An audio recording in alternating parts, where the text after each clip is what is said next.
Bien, a ver, voy a entonces a revisar. Entonces, cuestión, todavía siguen ingresando algunas personas. Tenemos el cuestionario 3. ¿Hay alguna duda, alguna pregunta respecto al cuestionario 3? Perdón, respecto al cuestionario 2.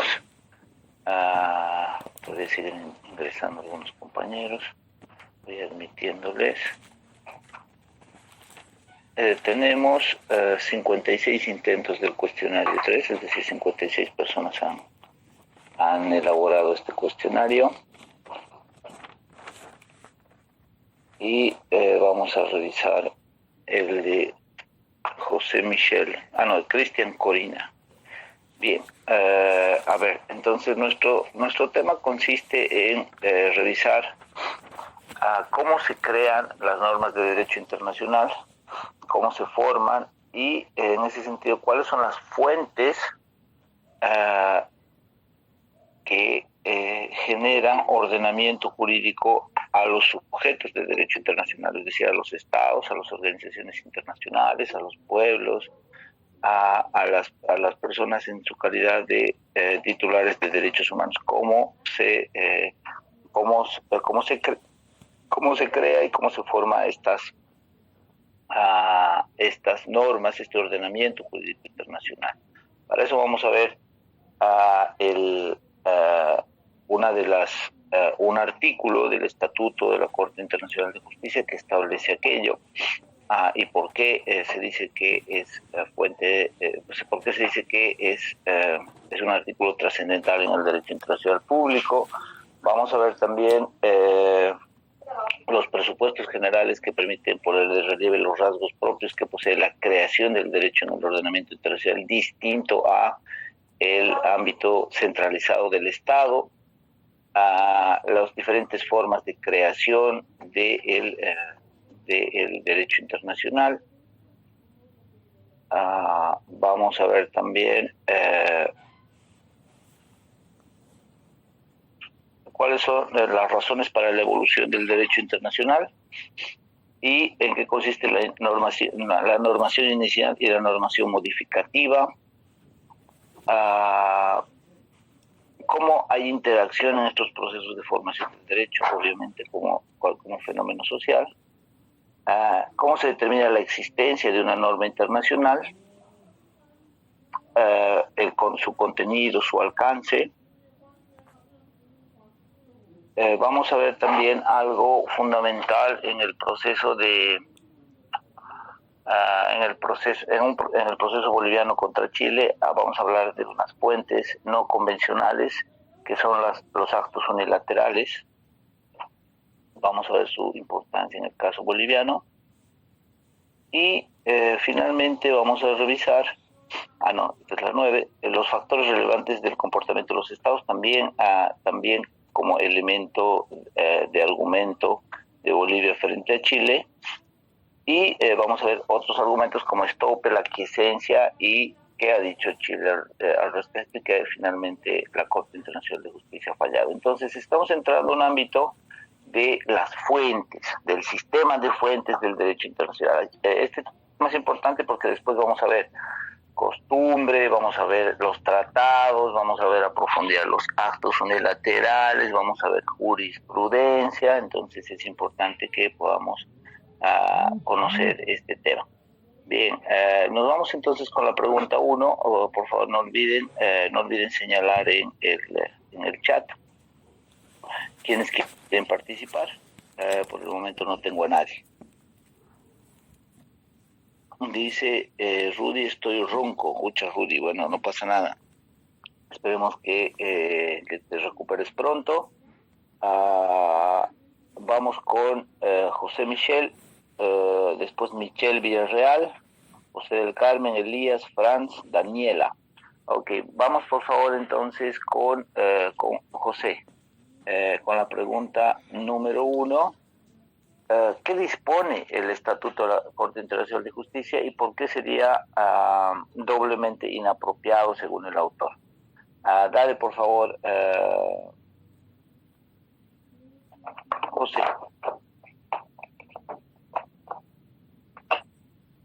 Hola, José. Doctor. ¿Me escucha? Sí, te escucho. Buen día. Buenos días. Bueno, el artículo 38.1 del Estatuto de la Corte Internacional de Justicia dispone que para decidir conforme al derecho a una controversia internacional, la Corte deberá aplicar tratados y costumbre internacional, así como principios generales del derecho, pudiendo acudir también a la jurisprudencia, a la doctrina de los autores para la determinación de las reglas del derecho. Este planteamiento es doblemente inapropiado porque al hablar de las fuentes del derecho no se toma en cuenta que la metáfora, esto de la fuente, o bien lo que o bien se entiende como origen, emanación, o bien se entiende como causa, que es creación, lo que lleva a distinguir las fuentes formales y fuentes materiales. Y se toma por verdaderas solo eh, las fuentes formales. Y bueno, como fuentes de producción jurídica se toman estas. Por otra parte, el Grupo Social Internacional no tiene una fuente de norma como el Estado. Y dos, no solamente los tratados y la costumbre pueden ser utilizados para resolver una controversia, sino también los actos unilaterales y los comportamientos recíprocos de los estados, que también también los actos administrativos que adoptan los órganos de las organizaciones internacionales. Bueno, en suma, lo que se busca determinar son los modos de creación del derecho en el ordenamiento internacional. Eso sería. Bien, excelente, José. A ver, vamos a ver, entonces, primero, ¿por qué citamos el 38.1? ¿No? Y esto es importante, porque este artículo establece que la Corte Internacional de Justicia podrá aplicar o podrá dirimir en los casos sometidos a su conocimiento una controversia internacional fundándose en las siguientes fuentes, nos dice, ¿no? Fundándose en los siguientes, en las siguientes actividades normativas. Nos va a hablar de los tratados internacionales, nos va a hablar de la costumbre internacional, nos van a hablar de los principios generales del derecho, la jurisprudencia y la doctrina también va a tener un lugar en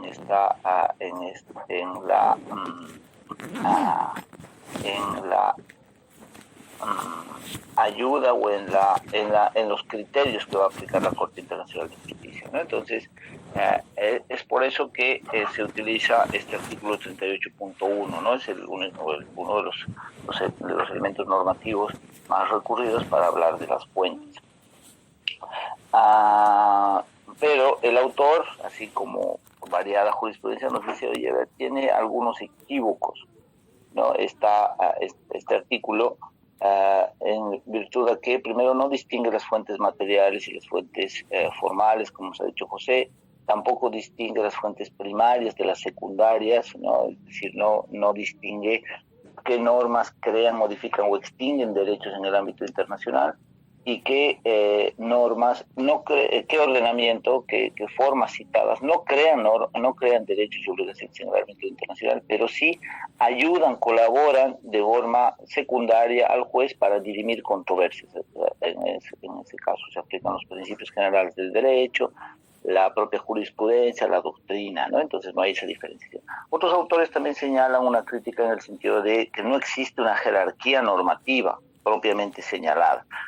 Aquí la doctrina se divide en el ámbito internacional. Algunos señalan que sí hay una jerarquía, otros señalan que no hay una numeración y no hay tampoco un establecimiento de una primacía.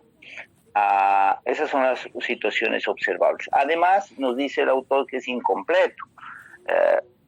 Sí, es incompleto porque ha avanzado el derecho internacional en la generación de otras fuentes como los actos unilaterales. Estos actos unilaterales son, como vamos a ver enseguida, manifestaciones de voluntad de un sujeto de derecho internacional que manifiesta una posición respecto a hechos internacionales y que le generan derechos u obligaciones, fundamentalmente obligaciones, perdón. Ya, entonces, no sé si tienen alguna pregunta al respecto, ¿no? Cuando vayamos a hablar de fuentes, hablamos del 38.1 del Estatuto de la Corte Internacional. ¿ya? Como ven, no es similar, no es idéntico al, al derecho interno, en el cual tenemos, por ejemplo, una constitución. En la constitución se va a presumir que es un acuerdo general y que el pueblo se ha dado la constitución, establece las fuentes y establece su jerarquía, ¿no? De manera centralizada. Aquí no sucede eso. Bien, vamos a la pregunta 2, con los presupuestos generales que permiten poner de relieve los rasgos propios que posee la creación del derecho en el orden internacional, a diferencia del derecho interno. Si hay preguntas, las pueden hacer siempre por el chat del Meet. Vamos entonces, si no hay alguna pregunta, con Michelle Villarreal Durán. Dale, Michelle, con la 2. Muy bien, doctor.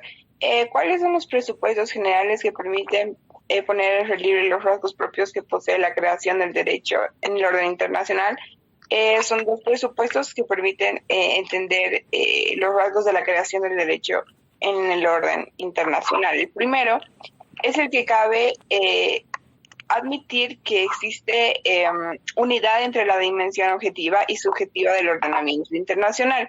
Esto ocurre entre el derecho creado entonces y los concretos derechos y las obligaciones. Y el segundo presupuesto es el de la existencia de diversos procesos específicos de creación del derecho. Esto quiere decir que en el derecho internacional no existe un poder legislativo como tal.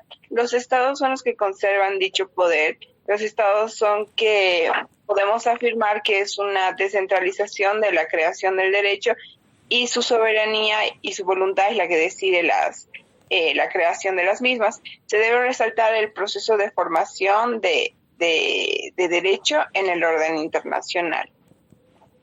Bien, excelente, Michelle. A ver, entonces vamos a ver que hay rasgos propios, ¿no? Como ya hemos identificado. El rasgo fundamental, claro, es que hay una diferencia, ¿no? Hay una diferencia entre la formación del derecho en un Estado, ¿no?, en el ámbito interno, de la formación del derecho en el ámbito internacional. ¿Cuáles son esas diferencias? ¿Cuáles son esas diferencias? Esa diferencia fundamental es que en el nivel estatal existe un órgano centralizado y una forma centralizada de emisión de derechos. Sí, perdón, de emisión de ordenamiento jurídico. Hay una o varias, como en nuestro caso, asambleas legislativas que tienen la facultad constitucional de sancionar leyes, y estas sean reglamentadas, por ejemplo, por decretos reglamentarios. En cambio, en el ordenamiento jurídico internacional no existe esta centralización. Lo que existe es una descentralización en virtud a lo que veíamos en la anterior clase, en virtud a la soberanía que conservan los estados y la capacidad de generación de normas y de el consentimiento que tienen para vincularse a estas normas internacionales. Entonces, este ordenamiento está descentralizado. Este ordenamiento carece de un órgano legislativo, sino depende de la voluntad de los estados para emitir sus consentimientos y vincularse a este tipo de normas. Entonces eso es muy importante.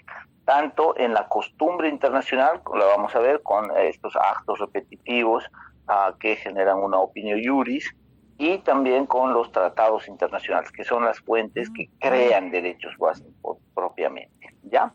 Bien, esas son las características entonces particulares.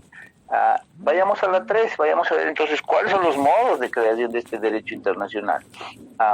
Vayamos. Como el procedimiento de creación de la costumbre. Esta es más práctica de los estados, doctor, y estas duran un tiempo determinado o limitado, que depende de los estados a que la costumbre va a estar ahí o no. Mientras el procedimiento de creación de normas mediante una normativa internacional es la creación, como dice, mediante una norma internacional. Estas normas van a ser más formales mientras una norma anterior esté aquí. Procedimientos de la creación de derechos y obligaciones, pero mediante una organización internacional. Estas mismas crean normas, derechos y obligaciones que son transmitidas a través de los estados, su voluntad de los miembros. Mientras que los procedimientos de actos de declaración unilateral de los estados, estas manifiestan buena fe y son de obligarse a uno mismo, doctor. Ya, ok. Gracias. A ver, entonces, nos ha descrito el compañero correctamente los modos de creación del derecho. Vamos a ver cuáles son. ¿Cómo se crea derecho internacional? De diferentes formas y a través de distintos procedimientos, como lo ha reconocido el 38 del Estatuto de la Corte Internacional. Primero, a través de la costumbre internacional. La costumbre, entonces, es una fuente de derecho internacional no escrita que se basa en el comportamiento reiterado de un sujeto de derecho internacional que genera derechos u obligaciones y que existe una conciencia de que se está generando derechos y obligaciones. Entonces, la costumbre internacional es una forma de crear derecho internacional, súper importante, ¿no? Y vamos a ver, por ejemplo, cómo se ha ido resolviendo esto en la jurisprudencia internacional. Segundo, los tratados internacionales o convenios internacionales, ¿no? Tienen diferentes denominaciones, regulados por el Convenio de Viena de 1969. Aquí ya es una fuente escrita, positivizada, hay un acuerdo materializado entre dos sujetos de derecho internacional que contienen derechos y obligaciones expresos. Entonces, vamos a ver que ha habido un proceso de evolución del derecho internacional, positivizando o codificando las costumbres internacionales, ¿no? Entonces, esta es la segunda forma. La tercera forma son los actos institucionales de las organizaciones internacionales, ¿no? Desde tratados constitutivos hasta normativa interna de las organizaciones internacionales que van a regular la actividad de los estados. Y por último, tenemos los actos unilaterales, ¿no? Nuevamente los actos unilaterales, que son aquellas manifestaciones de un sujeto de derecho internacional que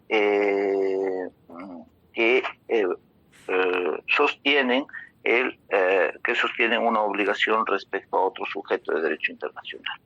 Muy bien, entonces estos son los modos de creación del derecho internacional. Vamos con la 4. ¿Cuáles son las razones para la evolución del derecho internacional y en qué consiste la normación inicial y la normación modificativa? En ese sentido vamos con Elías Segarra. Dale, Elías. Buen día, doctor. Respecto a la pregunta, esto se debe principalmente a su carácter evolutivo, basándose en factores como la transformación de la estructura de la sociedad internacional, nuevas necesidades, avances científicos y tecnológicos, que se deriva además de la formación del derecho internacional, que puede constituir un fenómeno de normación inicial, regulación jurídica ex novo de una determinada materia, y por otro lado, la formación del derecho internacional, que puede conducir a una norma modificativa cuando la regulación en vigor de una materia entra en crisis por la aparición de nuevos factores y realidades sociales, se genera un contenido distinto en todo o en parte. Bien, entonces, vamos a ver, como cualquier fenómeno social, el ordenamiento jurídico va modificándose, va cambiando, tratando de atender la realidad o las necesidades de la comunidad internacional. Entonces, en ese sentido, hay diferentes formas o diferentes causas para la evolución del derecho internacional, ¿no? Tenemos factores, no sé, políticos, económicos, militares, medioambientales, culturales, para este tipo de cambios. Además, tenemos que vamos a poder tener, como en el ámbito nacional, una normativa inicial que está regulando, que está creando derechos y obligaciones a través de costumbres, tratados, actos unilaterales que pueden ser modificados en el tiempo por propias costumbres, por propios tratados, por propios actos unilaterales u organizaciones internacionales. Entonces, es importante reconocer cuando vayamos a ver ya lo práctico o lo concreto de la materia, cuál es la normativa inicial y cuál es la normativa modificatoria, por ejemplo, ¿no? Por ejemplo, podemos ver que el acuerdo de Cartagena de 1969 crea la Comunidad Andina de Naciones, pero, por ejemplo, esto ha sido modificado por el protocolo de Cochabamba, por el protocolo de Trujillo, y se han introducido nuevas instituciones y categorías en el ordenamiento de la Comunidad Andina de Naciones. ¿Sí? Entonces, bien, eso. Vámonos con las 5. ¿Cómo se manifiesta la interacción entre los procesos de formación del derecho? Vamos con... siguen entrando personas. Ha participado Elías, ¿no? Sí, vamos con Franz Saúl Flores. Dale, Franz.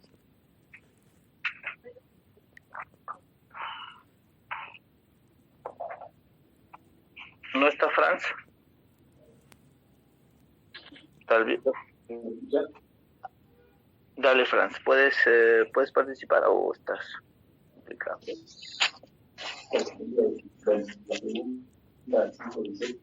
No se escucha bien, Franz. Franz, no se escucha bien. Tal vez mejorar tu audio y la siguiente pregunta te asigno, ¿ya? Vamos con no se escucha bien. Vamos con Daniela Patricia Vino. Con la misma pregunta, con la 5. La pregunta 5. ¿Cómo se manifiesta la interacción en los procesos de formación del derecho? Bueno, la interacción en los procesos de formación del derecho se manifiesta en la naturaleza de las normas internacionales, dado que el tratado puede transformarse en costumbre, al igual que está en tratado. Esto es la posible existencia de normas con el mismo contenido, surgidas en dos procesos distintos de formación del derecho internacional. También se manifiesta la posibilidad de que intervengan en el proceso de gestión de la costumbre ciertos actos jurídicos. Sería la pregunta. Ya. Sí, muy bien. Entonces vamos a ver que hay un diálogo, una interacción entre estos procesos de formación, fundamentalmente entre la costumbre y los tratados. El fenómeno más usual, el fenómeno más cotidiano, más reiterado en el ámbito del derecho internacional, sea que las costumbres incluso costumbres milenarias que han regulado el tipo de relaciones entre los estados, era la costumbre. ¿Sí? Era la costumbre.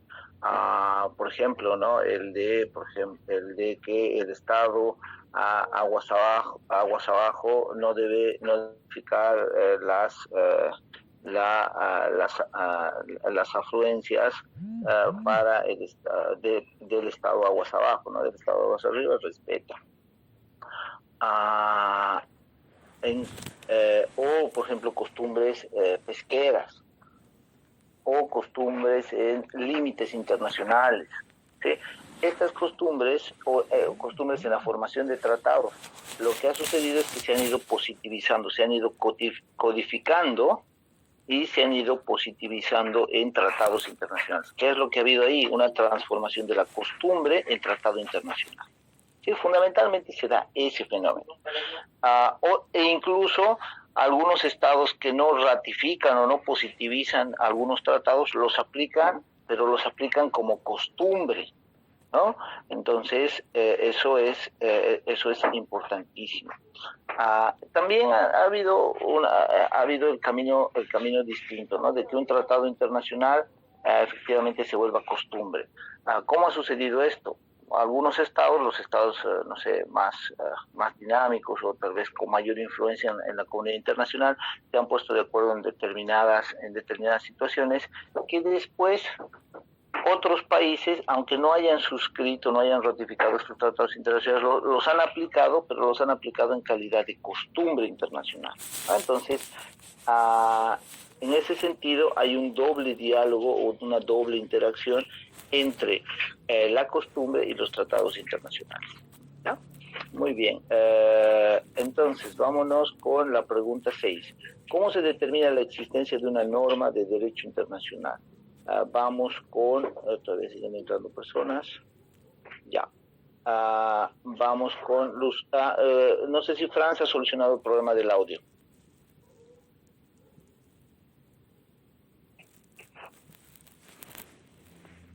Creo que no. Vamos con Lucero Callagua. Buen día, doctor. Dale, bueno, Lucero. La pregunta 6. ¿Cómo se determina la existencia de una norma de derecho internacional? Yo puse, se puede determinar la existencia de una norma de derecho internacional, por ejemplo, dentro de una norma establecida en un tratado internacional. También se puede ver reflejada en la creación de una organización internacional. Eso puse. Ya, está bien.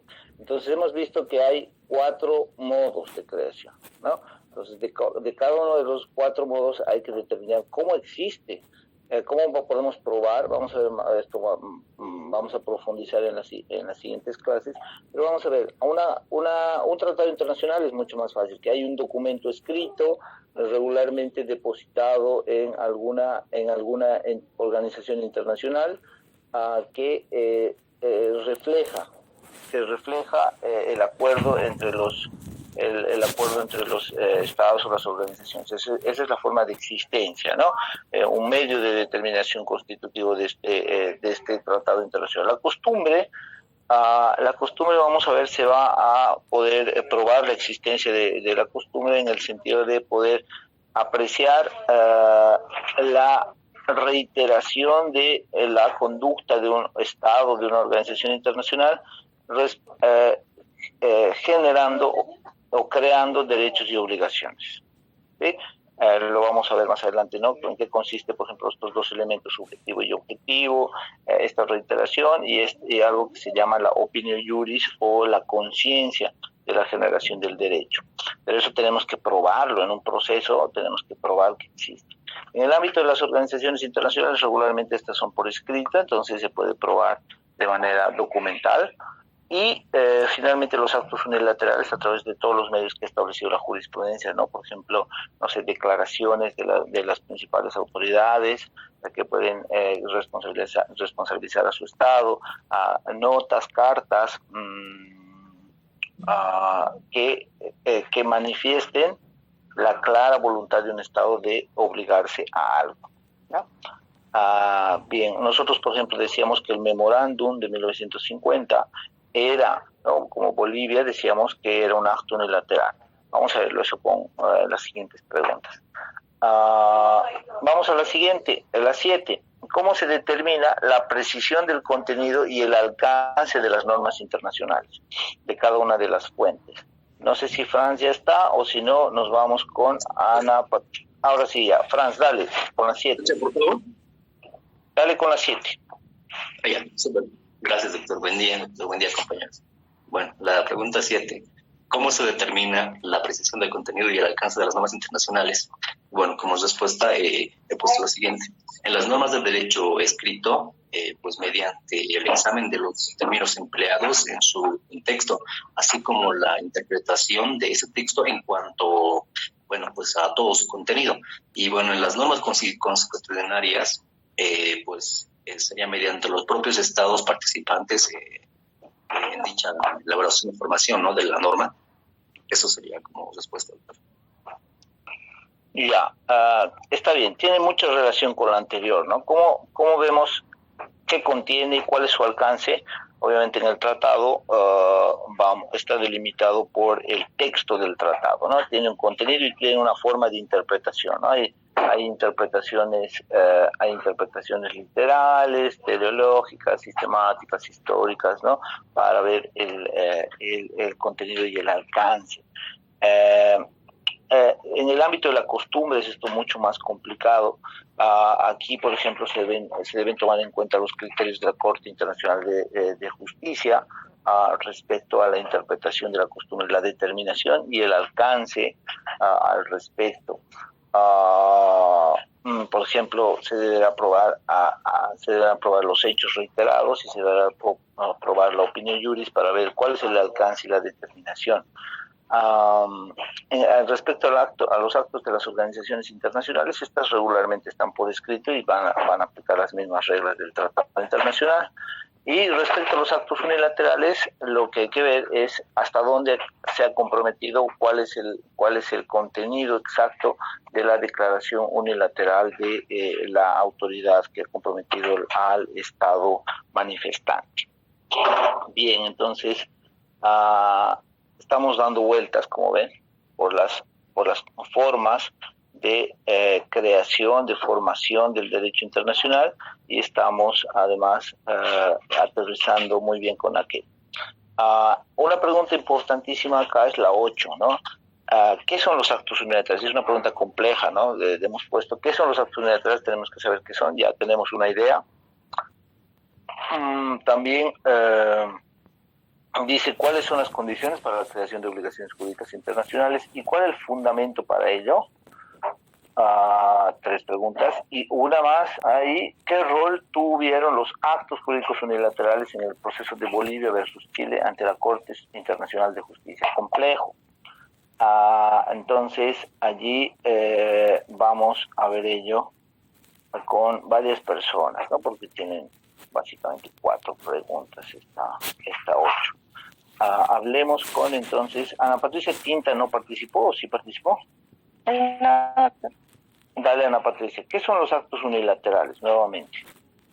Ya, a ver, bueno, lo que encontré es que un acto de manifestación de un Estado de dar el consent, de que tiene la intención de producir algún efecto jurídico obligatorio respecto a alguna situación, y que esta intención, este consentimiento es de manera independiente a otros sujetos internacionales. Ya, está bien. Entonces, primero, ¿no? Este acto unilateral es un acto voluntario, es una manifestación de voluntad de un sujeto de derecho internacional, fundamentalmente un Estado, ¿no? Que manifiesta su voluntad, y en su voluntad se manifiesta el deseo o el reconocimiento de obligarse respecto a otro Estado. ¿Sí? Entonces hay una intención de producir efectos jurídicos obligatorios a favor de otro Estado. Entonces esto ha desarrollado el ordenamiento jurídico, fundamentalmente la jurisprudencia de la Corte Internacional de Justicia, y ha reconocido el valor de fuente. Le han reconocido, y existe un órgano, vamos a ver más adelante, la Comisión de Derecho Internacional dentro de la comunidad internacional, que avanza, reconoce esta jerarquía.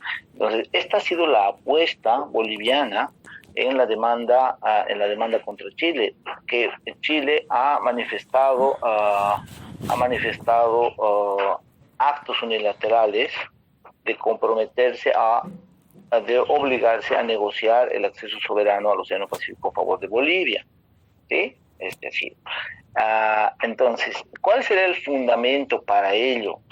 No sé si nos puede ayudar con ello o con alguna otra parte de la pregunta Catherine, Sami y Lari. Buenos días, doctor.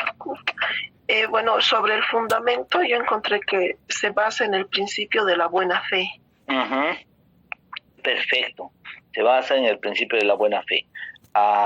Se habla no solamente ya del pacta sunt servanda, ¿no? Cuando se habla de actos unilaterales, sino se habla también del pacta sunt promisio, que ya no significa lo que has acordado, cúmplelo de buena fe, sino lo que has prometido, cúmplelo de buena fe. No sé si se acuerdan, por ejemplo, a tono de broma, que se hablaba que las promesas de amor generan derecho.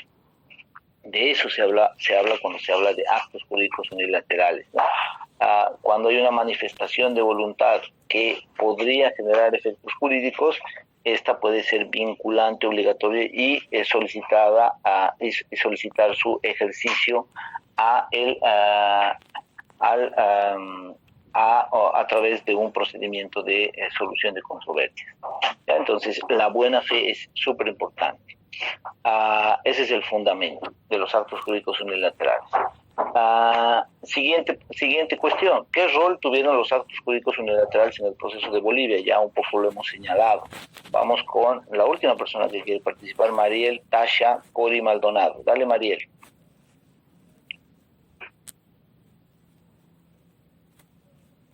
Sí, doctor. Yo encontré que en el caso de Bolivia versus Chile, los actos unilaterales que utilizaron fueron como actos de fundamento que Bolivia utilizó las promesas de Chile sobre la solución de la mediterraneidad de Bolivia. Fueron constitutivos para el proceso llevado ante la Corte Internacional de Justicia, bajo el principio de que estos deben ser cumplidos, ya que eran una especie de promesas hechas de Chile hacia Bolivia. Eso es lo que encontré, doctor. Ya, ¿y las promesas en qué consistían? ¿En qué? ¿Te acuerdas algo al respecto? No, doctor, recuerdo que consistía en como le dije, la promesa de Chile de conceder, o sea, una solución hacia la mediterraneidad que tiene Bolivia, ¿no? Está bien, ¿no? Entonces no es una devolución o que inmediatamente se iba por ejemplo, a obtener el acceso al Océano Pacífico.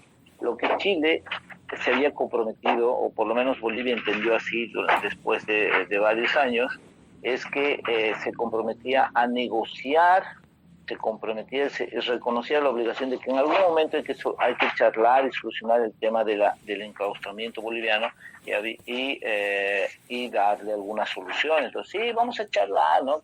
Nos decía, sí, vamos a charlar. Entonces, nosotros como Bolivia entendíamos que eso es un acto jurídico unilateral y generaba obligaciones al Estado chileno de efectivamente realizar procedimientos de negociación para encontrar una solución al enclaustramiento boliviano producto de la guerra del Pacífico y formalizada a través del Tratado de 1904, ¿no? Entonces Bolivia decía, te has comprometido, ¿no? En 1950, en 1975, ya te has comprometido unilateralmente a negociar un acceso soberano al Océano Pacífico para Bolivia. Entonces, me has prometido, ¿no? Le hemos dicho, cumplí, por favor, ¿no? Nos sentaremos a negociar, ya no me digas, no, y ahora ya no quiero hablar de ello, ¿sí? Porque básicamente ese ha sido el comportamiento. Entonces, con ese argumento, como vamos a ver en los debates y en la lectura de la sentencia, ese es el argumento fundamental, ¿no? Va a llegar un momento en el cual, cuando veamos derecho internacional marítimo o algunos otros temas, tengamos que ver el video de la lectura de la sentencia o tengamos que ver los debates que se han producido. En cambio, Chile, por ejemplo, ¿qué decía? ¿Cómo se ha defendido y cómo ha ganado este argumento? Chile decía, no, mire, yo no me comprometí. Aquí, cuando hay un acto jurídico unilateral, debe haber una obligación clara, precisa, independiente. Y aquí han habido simplemente manifestaciones generales de una intención de buena vecindad. Nunca ha habido una intención subjetiva de comprometernos jurídicamente a resolver este tema. ¿Sí? Entonces, como la delimitación, ¿no? La delimitación, el contenido ha sido interpretado por la Corte Internacional de Justicia en el sentido de que no se señalaba una obligación específica ni la intención de obligarse. Por lo menos esa es la solución que le da la Corte Internacional de Justicia. Eso es, ¿ya? Entonces, es necesario que vean el video, ¿no? Ya. Espero que lo hayan hecho para esta respuesta, que vayan viendo el video de la lectura de la sentencia. Lo encuentran ustedes en la página de la Corte Internacional de Justicia. la encuentran, no sé si sigue colgada en la página de la Cancillería chilena, pero la van a encontrar también en los videos de YouTube, ¿no? Entonces es importante que la lean. Vamos a volver varias veces a esta sentencia. Entonces, ¿queda claro lo de los actos jurídicos unilaterales?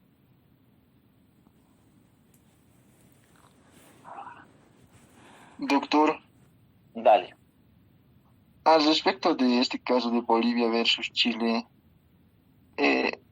usted dice, creo que por lo que he entendido, solo eran promesas, ¿no?, de negociar sobre la mediterraneidad. ¿No había tal vez un acuerdo? Bolivia también ha señalado que había una intención de acuerdo, pero no es el tema tratado ahora, sino que es fundamentalmente los actos unilaterales.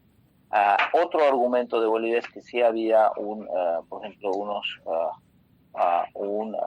el acuerdo de Charaña, por ejemplo, ya estaba estableciendo los mecanismos, pero ese ha sido otro argumento, ¿no? Otro argumento de Bolivia al respecto. Pero el argumento fundamental inicial del proceso contra Chile han sido los actos unilaterales. Regularmente cuando veíamos, cuando tomamos un examen,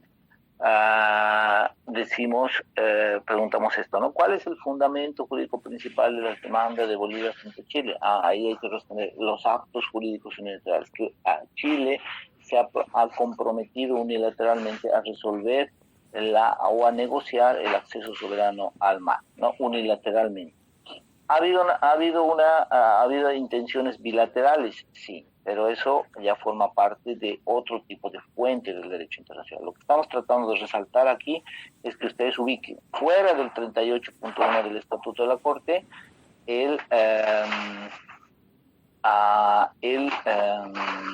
los actos unilaterales, que se basan en el principio de buena fe del pacta sunt promisio. ¿Ok? Eso es. No sé si queda clara la cuestión de la pregunta. Sí, es complejo es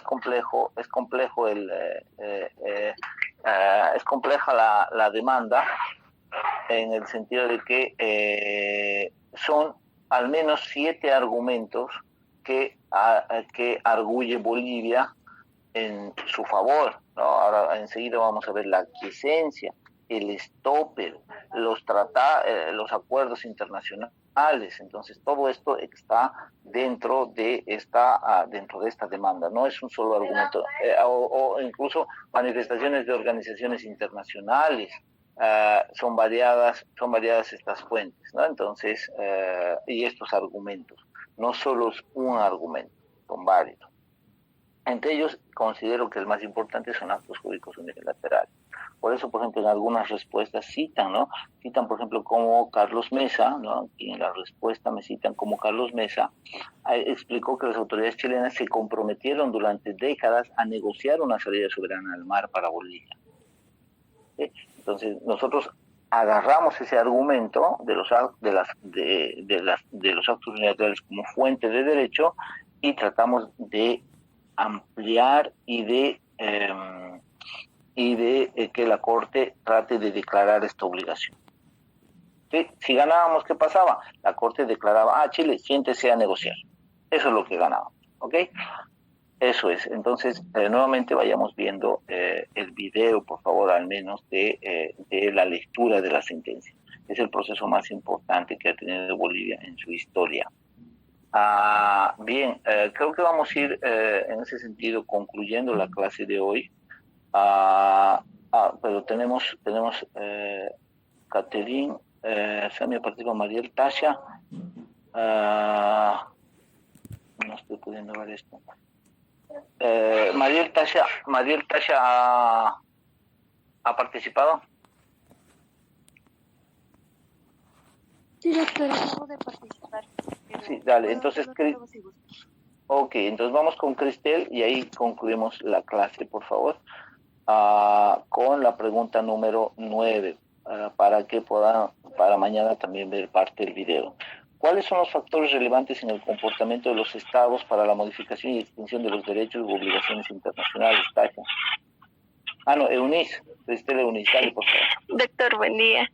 Entre los factores relevantes se tiene, en primer lugar, el conocimiento de la conducta seguida por los estados interesados en dicha situación, mediante la notificación o la protesta, actos que sirven de medio de prueba de la intención de las partes, pero en otros corresponderá apreciar las consecuencias del silencio. En segundo lugar, tenemos el comportamiento exigible, bona fide, a los estados interesados. Debe ser apreciado a la luz de los derechos y obligaciones que les corresponden, conforme al derecho en vigor. Y en tercer y último lugar, tenemos al comportamiento de los estados en una situación determinada. Debe ser apreciado en relación con el factor tiempo y su acción sobre dicha situación, pues la conducta previsible de un Estado frente a ciertos hechos debe producirse dentro de un plazo razonable, atendidas las circunstancias de tal situación. Bien, excelente. Entonces, ahí vamos a ver que la buena fe, por ejemplo, el tema del espacio, el tema del tiempo son importantes para la modificación y extinción de los derechos y obligaciones internacionales. Se pueden ir modificando, no gozan o se aplica más bien el principio de flexibilidad a las normas internacionales. Finalmente, creo que hay una persona, ¿hay alguien que quiere participar con la pregunta 10? Inés Torres, doctor. Inés, dale por favor con la pregunta 10 y con eso concluimos este cuestionario y la clase. El reconocimiento de estopel y aquiescencia es una declaración o representación de un Estado hecha a otro, el cual se apoya en la parte de buena fe. En el caso de Bolivia versus Chile, en el caso marítimo, Bolivia argumentó que Chile tenía la obligación de negociar con Bolivia para alcanzar un acuerdo que otorgue una salida al Océano Pacífico a Bolivia con soberanía, que Chile había expresado de buena fe esa aquiescencia, pero la Corte Internacional de Justicia no consideró válido este argumento. Muy bien, entonces aquí vamos a hablar de otros argumentos, ¿no? De Bolivia, la aquiescencia, por ejemplo, y el estopel. Esta aquiescencia entendida como un consentimiento unilateral de una determinada situación jurídica en el ámbito internacional. Y también vamos a hablar del estopel, que son comportamientos ya del Estado contra los cuales no podría, de manera coherente por lo menos, a ir en contra de este comportamiento, su manifestación unilateral o sus decisiones. Entonces, Bolivia también ha arguido ante la Corte Internacional de Justicia la aquiescencia, el estopel, ¿no? Como vamos a ver ya profundamente. Entonces, estas son formas de generar derechos y obligaciones. Entonces, a eso debemos reconocer a este tema, ¿no? Son las fuentes y lo que nos interesa es cómo podemos aplicarlo. Miren y Bolivia cómo ha aplicado esto en su principal proceso jurisdiccional internacional. Muy bien, con esto vamos a terminar entonces la clase de hoy. Lo que les recomiendo, por favor, para la clase de mañana, para que podamos profundizar un poco ello, es que vean el video de la lectura de la sentencia del caso de Bolivia contra Chile, al menos, ¿ya? Entonces, eso es, y mañana avanzamos en el cuestionario número 4. Con esto estaríamos concluyendo entonces la clase. No sé si alguien tiene alguna pregunta. Sí, doctor, buen día. Un poquito acotando a lo que decía sobre la aquiescencia, es la aceptación por el medio del silencio, tenía entendido yo, ¿verdad, doctor? Es decir, cuando un Estado no manifiesta ni aceptación ni rechazo, o sea, verbalmente o escrita, se abstiene del silencio, haberlo aceptado, en pocas palabras.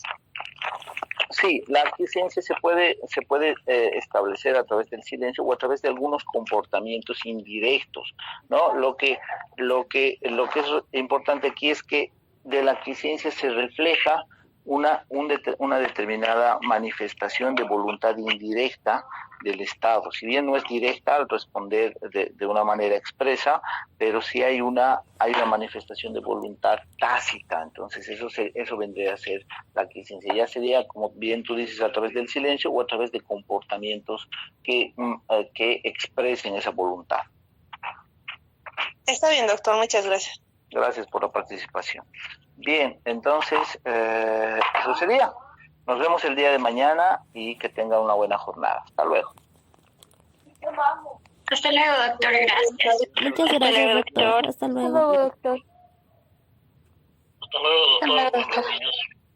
Que no